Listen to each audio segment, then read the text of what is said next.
नमस्कार, मी रोहिणी दिंडे. आज आपण बायोलॉजीचा third topic inheritance and variation हा टॉपिक बघणार आहोत. हा topic as per new syllabus नुसार आहे. तर आता बघा, पहिल्यांदा आपण काय करूया, इनहेरिटन्स म्हणजे काय आणि व्हेरिएशन म्हणजेच काय. आता मराठीमध्ये बघायला गेलं तर इनहेरिटन्स म्हणजेच अनुवंशिकता आणि व्हेरिएशन म्हणजेच विविधता.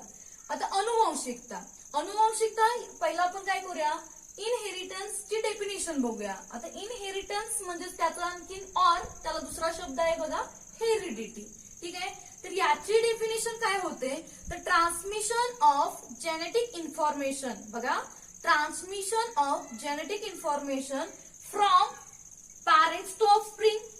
बघा, transmission of genetic information from parent to offspring अशी तुम्ही म्हणू शकताय, किंवा transmission of genetic information from one generation to next generation. ठीक आहे, मग आता काय जेनेटिक इन्फॉर्मेशन पॅरेंट पासून आपलं ऑफस्प्रिंग. आता काही काही मुलांना हे ऑफस्प्रिंग म्हणजे काही याचा सुद्धा अर्थ माहित नसेल. तर ऑफस्प्रिंग म्हणजे लक्षात घ्या, चाइल्ड. ठीक आहे, त्याला आपण काय म्हणू शकतोय, पॅरेंट्स टू चाइल्ड मध्ये जे काही जेनेटिक इन्फॉर्मेशन ट्रान्सफर होते याला आपण काय म्हणतो, heredity or inheritance. For example बघा, जर समजा पॅरेंट्सना दम्याचा त्रास असेल तर हा दम्याचा जो काही अनुवंशिकतेनुसार त्यांच्या मुलाला किंवा नातवाला हा दम्याचा जो काय आहे तो त्रास जातो. म्हणजेच काय बघा, जी जेनेटिक इन्फॉर्मेशन आहे ती पॅरेंट्स पासून त्यांच्या चाइल्ड मध्ये काय झाली, ट्रान्सफर झाली. यालाच हेरिडिटी किंवा इनहेरिटन्स असं म्हणतात. डेफिनेशन मध्ये बघा, जेनेटिक इन्फॉर्मेशन शब्द महत्वाचा आहे. ट्रान्समिशन होते कुणापासून, one generation to next generation. ठीक आहे, सेकंड बघा, व्हेरिएशन म्हणजे विविधता. आता व्हेरिएशन म्हणजेच बघा, जे काय आता तुम्हाला मी सांगितलं, जेनेटिक जे काही इन्फॉर्मेशन आहे ही पॅरेंट्स टू ऑफस्प्रिंगला ट्रान्सफर होते, पण त्याच्यामध्ये सुद्धा जी काही इन्फॉर्मेशन असेल, समजा म्हणजे जर समजा पॅरेंट्स आहे आणि त्यांचा जो काही चाइल्ड आहे हा अॅक्युरेट म्हणजे 100% ऍज इट इज असतो का, नाही. तर त्यांच्यामध्ये काय असतात, विविधता सुद्धा असते. ठीक आहे, तर ही जी काही विविधता असते त्याला आपण काय म्हणतो, व्हेरिएशन. म्हणजेच काय बघा, difference between parents and offspring. म्हणजे पॅरेंट्स मध्ये आणि चाइल्ड मध्ये जो काही डिफरन्स आहे, फरक आहे, त्याला आपण काय म्हणतो, व्हेरिएशन. ठीक आहे, आता त्यानंतर बघा, जेनेटिक्स हा पॉइंट बघायचा आहे. आता जेनेटिक्स म्हणजे काय, तर it is branch of biology which deals with study of heredity and variation. बघा, it is branch of biology which deals with study of heredity and variation. ही एक बायोलॉजीची ब्रांच आहे आणि या ब्रांच मध्ये काय केलं जातं की हेरिडिटीचा आणि व्हेरिएशनचा स्टडी केला जातो. त्याला आपण काय म्हणतो, जेनेटिक्स. ठीक आहे, आता बघा नेक्स्ट पॉइंट काय आपण बघायचं आहे, कॅरेक्टर. ठीक आहे, आता ही जी काय आहे टर्मिनॉलॉजी आहे, ह्या कॅरेक्टर, ट्रेट, फॅक्टर वगैरे हे पॉइंट्स तुम्हाला टॉपिक मध्ये कुठे ना कुठेतरी जातात. फक्त जस्ट त्याच्याबद्दल इन्फॉर्मेशन पाहिजे, किंवा एक मार्काला ट्रेट म्हणजेच काय, डिफाईन ट्रेट, किंवा या पद्धतीने तुम्हाला क्वेश्चन सुद्धा विचारला जातो. ठीक आहे, तर आता कॅरेक्टर बघा, कॅरेक्टर म्हणजेच काय, तर specific feature of an organism. बघा, कॅरेक्टरची डेफिनेशन तुम्ही काय सांगू शकता, किंवा ती टर्म काय सांगू शकताय, character is nothing but specific feature of an organism. एखाद्या ऑर्गॅनिझमचं काहीतरी फीचर सांगते. फॉर एक्झाम्पल म्हणजेच काय, हाईट ऑफ स्टीम. म्हणजेच काय, स्टीमची हाईट म्हणजे हे काय झालं, त्याचं कॅरेक्टर झालं. ठीक आहे, या पद्धतीनं. त्यानंतर आता ट्रेट बघा, आता व्यवस्थित समजून घ्या ट्रेट. आता काय आहे, ट्रेट म्हणजेच काय, अन इनहेरिटेड कॅरेक्टर. बघा, हे कॅरेक्टरच आहे. बघा, मी काय म्हटलं, ट्रेट हे काय आहे, कॅरेक्टरच आहे, पण ते कसं आहे, इनहेरिटेड. आता इनहेरिटेड, ऑलरेडी इनहेरिटन्स मिनिंग झालाय बघा. म्हणजेच काय, जे काय हे आपण कॅरेक्टर बघितलं, ठीक आहे, म्हणजे काय, ऑर्गॅनिझम मधलं स्पेसिफिक फीचर जे काय आहे हे इनहेरिटेड होते.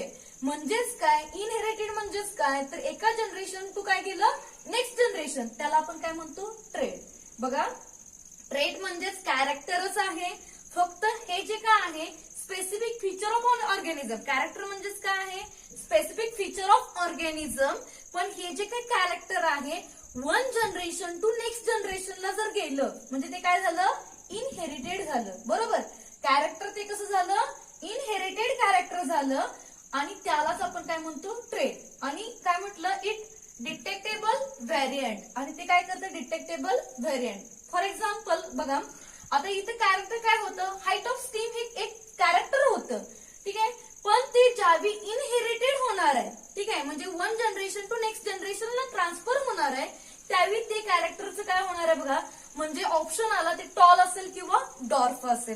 उंच असेल किंवा त्याची उंची कमी असेल.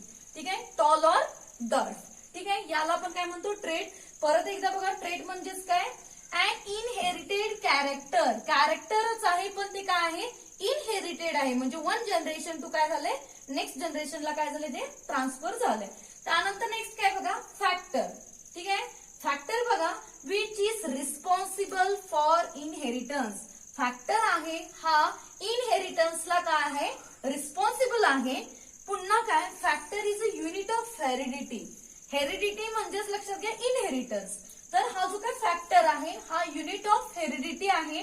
त्यानंतर नेक्स्ट बघा, इट पासेस किंवा it passed from one generation to next generation through gametes. बघा, हे जे काय फॅक्टर आहे हा factor one generation to next generation transfer केला जातो थ्रू गॅमेट्स. आता गॅमेट्स म्हणजे काय आपण नेक्स्ट लेक्चरला किंवा पुढे आपण बघणारच आहोत, गॅमेट्स कसे असतात, काय असतात. ठीक आहे, पण एवढंच लक्षात ठेवा, हे जे काय फॅक्टर आहेत हे एका जनरेशन टू नेक्स्ट जनरेशनला थ्रू गॅमेट थ्रू पास केले जातात. त्यानंतर बघा, जीन. नेक्स्ट काय पॉइंट बघायचे, जीन. आता जीन म्हणजेच काय बघा, आपण प्रिव्हियस किंवा 9वी मध्ये आपण डीएनए वगैरे आपण बघितलेलं आहे. आणि हे जे काही डीएनए आहे या डीएनएचं एक सेगमेंट बघा, सेगमेंट ऑफ डीएनए. जो काही डीएनए आपण डायग्राम वगैरे बघितली किंवा डीएनए आपली जी काही बॉडी आहे याच्यामध्ये सुद्धा डीएनए आहे, त्याचा जो काही सेगमेंट आहे त्याला आपण काय म्हणतो, जीन. म्हणून काय म्हणू शकताय बघा, segment of DNA which is responsible for inheritance. म्हणजेच काय, जीनची डेफिनेशन तुम्हाला 1 मार्कासाठी विचारू शकतात, डिफाईन जीन. तर त्यावेळी तुम्ही काय सांगू शकताय, it is segment of DNA. डीएनएचा एक काय आहे, तो सेगमेंट आहे आणि which is responsible for inheritance.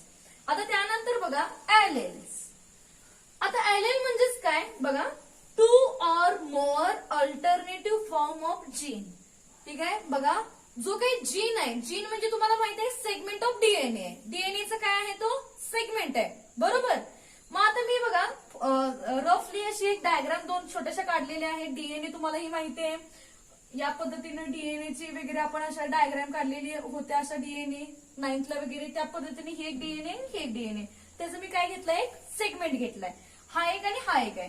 तर बघा 2 or more म्हणजे आता मी हे 2 घेतलेत, बरोबर. अल्टरनेटिव्ह फॉर्म ऑफ डीएनए त्याला आपण काय म्हणतो, एलेल. बघा हे काय आहे, तर 2 or more alternative form of gene. Gene म्हणजेच काय आहे, तर जीन म्हणजे सेगमेंट ऑफ डीएनए. म्हणजे बघा मी हा डीएनएचा हा काय घेतले, 2 सेगमेंट घेतले. मग ह्याच्यामध्ये काय झालं, फक्त हे जीन जे काय आहे याचं 2 or more अल्टरनेटिव्ह फॉर्म. जीनचे 2 किंवा 2 पेक्षा जास्त अल्टरनेटिव्ह फॉर्म जे असतात त्याला आपण काय म्हणतो, एलेल्स. ठीक आहे, परत एकदा बघा, 2 or more alternative form of gene is called as allele. ठीक आहे, बघा आपण काय काय बघितलं, हेरिडिटी म्हणजेच काय, बेसिक तुम्हाला हा जो टॉपिकच आहे, इनहेरिटन्स अँड व्हेरिएशन. तर बेसिकली इनहेरिटन्स म्हणजे काय, व्हेरिएशन म्हणजे काय, ह्या बेसिक डेफिनेशन तुम्हाला माहिती असल्या पाहिजेत. कारण की का, लेंदी जे काही आन्सर असतात आपले, लॉंग आन्सर्स असतात, त्यावेळी तुम्ही कुठेही स्टार्टिंगला इंट्रोडक्शन मध्ये इनहेरिटन्स, व्हेरिएशन यासारख्या डेफिनेशन तुम्ही तिथं पुट करू शकताय. त्यामुळे ह्या बेसिक डेफिनेशन माहिती असणं गरजेचं आहे. हा कम्प्लिटली टॉपिक इझी आहे, सगळ्यांना समजेल या पद्धतीचा आहे. पण इच अँड एव्हरी ज्या काही टर्म्स आहेत ह्या तुम्ही समजून जर घेतल्या तर तुम्हाला हा टॉपिक इझी जाणार आहे. बघा आपण ह्या टॉपिक मध्ये काय काय बघितलं, हेरिडिटी म्हणजेच इनहेरिटन्स. काय सांगितलं तुम्हाला त्याच्यामध्ये, तर जी काय जेनेटिक इन्फॉर्मेशन आहे ती ट्रान्समिट केली जाते one generation to next generation. त्यानंतर व्हेरिएशन म्हणजेच काय, जो पॅरेंट्स मध्ये आणि चाइल्ड मध्ये जो डिफरन्स असतो तो व्हेरिएशन. त्यानंतर जेनेटिक्स म्हणजे काय, तर it is branch of biology which deals with study of heredity and variation. त्याचबरोबर कॅरेक्टर म्हणजे काय, specific feature of an organism. त्याचबरोबर ट्रेट म्हणजेच काय, तर it is an inherited character. Inherited character आहे म्हणजे बघा लक्षात घ्या, ट्रेट म्हणजेच काय आहे, कॅरेक्टर आहे, फक्त ही काय आहे, इनहेरिटेड आहे. पुन्हा फॅक्टर बघितलं, factor it is unit of heredity वगैरे which is responsible for inheritance. पुन्हा जीन बघितलं, जीन म्हणजेच काय आहे, तो सेगमेंट ऑफ डीएनए. काय आहे, segment of DNA which is responsible for inheritance. ही त्याची काय जीनची डेफिनेशन. त्यानंतर आपण काय बघितलं, एलेल. ॲलेल म्हणजेच काय, 2 or more alternative form of gene is called as allele. आता आपण काय बघायचंय, या टॉपिक मध्ये तुम्हाला फिनोटाइप, जिनोटाइप, होमोझायगस असे शब्द येणार आहेत, हेट्रोझायगस. तर ह्याची सुद्धा आपण इन्फॉर्मेशन घेऊया. तर आता फिनोटाइप म्हणजेच काय बघा, the external appearance of an individual. Appearance म्हणजेच बघा एक्सटर्नल अपीअरन्स, एक्झाम्पल वरून आणखी तुम्हाला समजेलच, of an individual for any trait is called as phenotype. Example बघा, in a pea plant for height of the stem. आता पी प्लांट मध्ये जी काय स्टेमची हाईट आहे ती तुम्हाला आता बघा, म्हणजे कुठलेही प्लांट असो त्याची जो काही स्टेम आहे त्याची एक तर तुम्हाला काय दिसेल, तुम्हाला स्टेम टॉल तरी दिसेल नाही तर डॉर्फ तरी दिसेल, बरोबर. म्हणजे त्याचा एक प्रकारे अपीअरन्स म्हणजेच काय झालं, दिसणं.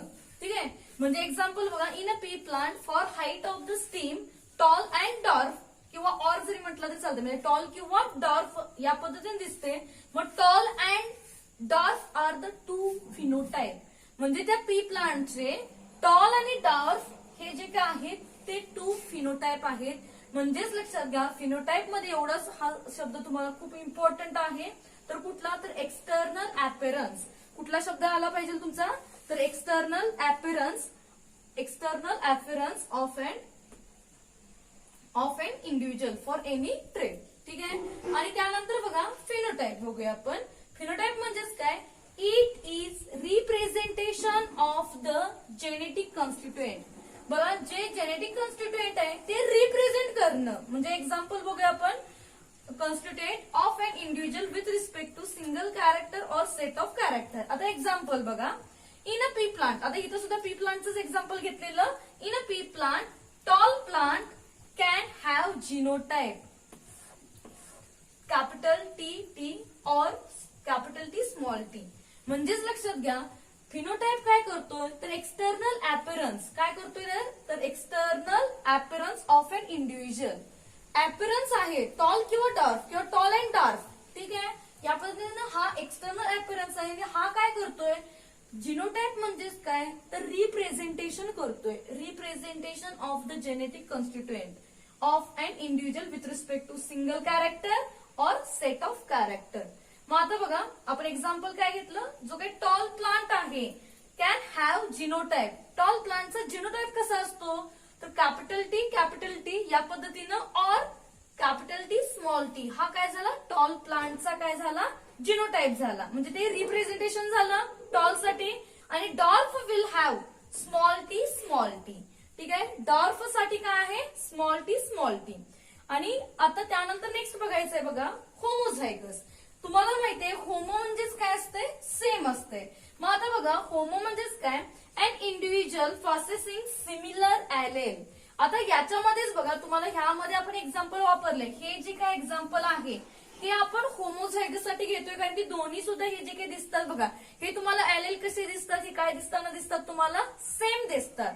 ठीक आहे, त्याला आपण काय म्हणतो, होमोझायगस. आणि heterozygous definition as it is, सिमिलरच्या जागी फक्त शब्द काय येणार, डिसिमिलर ॲलेल. म्हणजे जर समजा मी हे एक्झाम्पल डिसिमिलर म्हणजे टी आणि स्मॉल टी आहे बघा, ठीक आहे, हे तुमचं काय होऊ शकते, हेटेरोझायगस या पद्धतीनं. तर बघा, यामध्ये काय काय बघितलं, फिनोटाइप, जिनोटाइप, होमोझायगस, बरोबर. या टॉपिक मध्ये आणखीन तुम्हाला डॉमिनंट, रिसेसिव्ह हे सुद्धा शब्द जाणार आहे. डॉमिनंटचा शुद्ध मराठी अर्थ प्रभावी आणि रिसेसिव्ह अप्रभावी. त्याचबरोबर हे जे काही टी, स्मॉल टी किंवा टॉल साठी कॅपिटल यूज केलं, डॉर्फ साठी आपण डी यूज केलेलं नाही. हे जे काय आपण नेक्स्ट लेक्चरला जो काही प्री प्लांटचे जे काही कॅरेक्टर्स आहेत ते आपण कॅरेक्टर वगैरे बघणारच आहोत.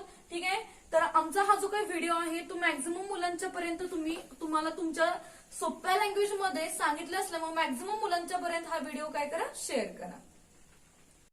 असेच आणखी शैक्षणिक व्हिडिओ पाहण्यासाठी आमचं अनुश्री क्लासेस या यूट्यूब चॅनेलला सबस्क्राईब करा व बेल आयकॉनला क्लिक करून ऑल करा, म्हणजे तुम्हाला विविध शैक्षणिक व्हिडिओ यांचं नोटिफिकेशन आपलं आमच्या यूट्यूब पेजवरती पाहायला मिळेल.